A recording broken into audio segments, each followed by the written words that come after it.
people, this is Stevie Wilson with LAstory.com.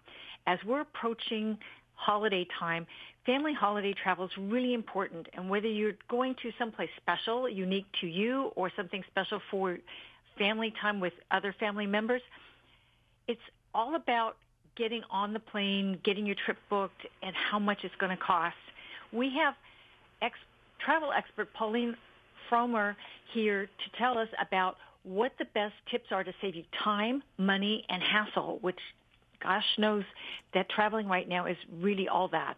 So how are you today, Pauline? I'm doing great. Nice to speak with you. Nice to speak with you, too. It seems that prices are rising, baggage fees are going up, everybody's kind of trying to get on a plane, and they're not finding all the things that they wanted or thought flying was going to be easy. What's the best way to handle holiday travel? Well, it's a rough time of the year to travel. Hopefully you booked your tickets several months ago. If you haven't, stop listening to this, get on the internet and book your ticket because prices are rising every single day. You want to do things that are smart, such as you don't want to hassle with checking your luggage or with those awful fees for checking your luggage. You want to bring only a carry-on bag if you can. You want to see if you can get a friend to drop you at the airport so you don't have to deal with the hassle of overcrowded parking lots, which can be a problem at the holidays. If you're driving, you want to try and hit the big urban areas during meal times. That's usually when the traffic thins out a little, although all bets are off at the holiday time. Oh, that's for sure. So if somebody's looking at trying to avoid baggage fees, besides the fact that they're supposed to do carry-ons, but if you've got kids, what do you do? I got kids. I have 2 children and a husband, and their entire lives and my recent life, we've only owned 4 carry-on bags. We do this so that we're disciplined enough to only fill those and to travel light. Frankly, I think it's worse to be carrying too much junk with you. Remember, you're going to buy stuff when you're there. That's one of the problems of having kids. You have somebody tugging at your sleeve saying, "Mommy, I want this, I want that, I want this." So pack light. You don't want to be a slave to your luggage. If you must check your baggage, I highly recommend getting travel insurance. In fact, in this era of climate change, it's always a good idea to get travel insurance because you never know when storms are going to come up. There were many more storms last year than other years on record. And travel insurance can help you deal with the problems of traveling. I like the big global companies because they have experts all over the world to help you. Companies like Allianz, travelinsurance.com. That's a good one. Yeah, that's something that I've found, too, has been really helpful is travel insurance. And most people don't think about it, but sometimes you get situations where you absolutely need to not be in that area. Yeah, it's amazing the ways travel insurance can help. Years ago, when I was editor-in-chief of Frommers.com, I'm now the editorial director for the whole shebang, it was 9/11. I don't know if you remember, but the planes weren't flying. I got deluged with emails from our readers who had rented houses and apartments and found they couldn't get their money back, even though there was no way to get anywhere. Because that was in the contract. So only those who had travel insurance got their money back, even in a crazy situation like that. So it's always good advice to get travel insurance. Absolutely. Now, if somebody's going into a big city for a holiday break, what are the alternatives to pricey hotels that they can choose from? Well, more and more people are choosing apartment rentals or whole house rentals or villas or condos in Hawaii. Often they cost the same or less than hotel rooms. They give you a lot more elbow room, and you have kitchens, which can be a real blessing if you're traveling with children.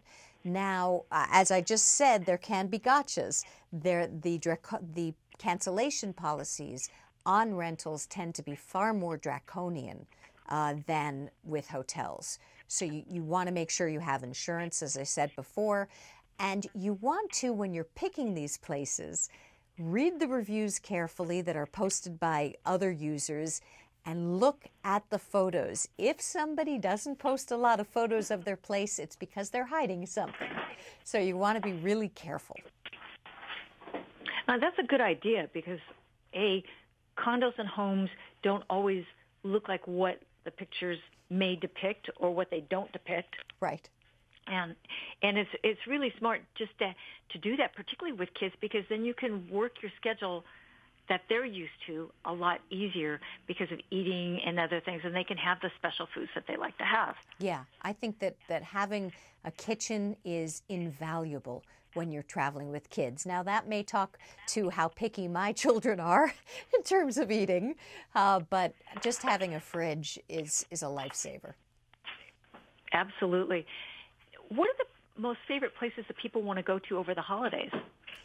Oh, there's so many places that are great for the holidays. A lot of people go to New Mexico because they have this wonderful tradition of farolitas, which are brown paper bags with tiny candles in them that are put up everywhere and give an eerie, beautiful glow to the place. A lot of people come to my hometown of New York City, which is fabulous during the holidays, as I think we all know. Filled with lights, filled with special events, unfortunately filled with crowds.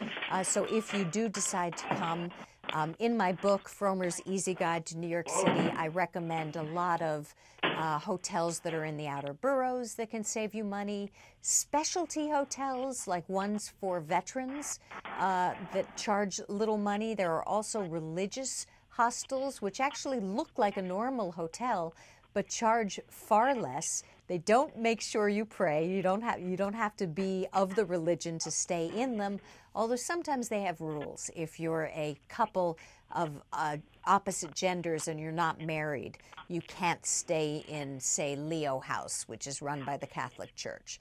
So you have to find out what the rules are, but sometimes these can be great values and in very good very good locations. Well, that's interesting that you mentioned about the religious houses, because I have a friend who stayed at that little house in New York City, and she said you can't have two people sharing a room, but you can stay there if you're, just by yourself, and it's really a great place to go. Well, you can have two people sharing a room if they're married. But they do check. Well, yeah, that's true. Apparently, yeah, they do check. But yeah, it's clean. It's beautifully located, right in the heart of a neighborhood called Chelsea, which is within walking distance of the theater district, surrounded by great restaurants. So lots of good values if you know where to look. Exactly. So if people wanted to get more tips and ideas, where would they go? They can go to frommers.com, which is spelled FROMMERS.com. You've given us such great tips today. I really appreciate it, Pauline. It's great to talk to you because I've always bought your books when I was going someplace. Oh, I always found them extremely helpful. People, go check out the different places that you might be looking to go travel to that Pauline has mentioned, and be aware of what her tips are, particularly with carry-on baggage. That's just crazy. Well, thank you.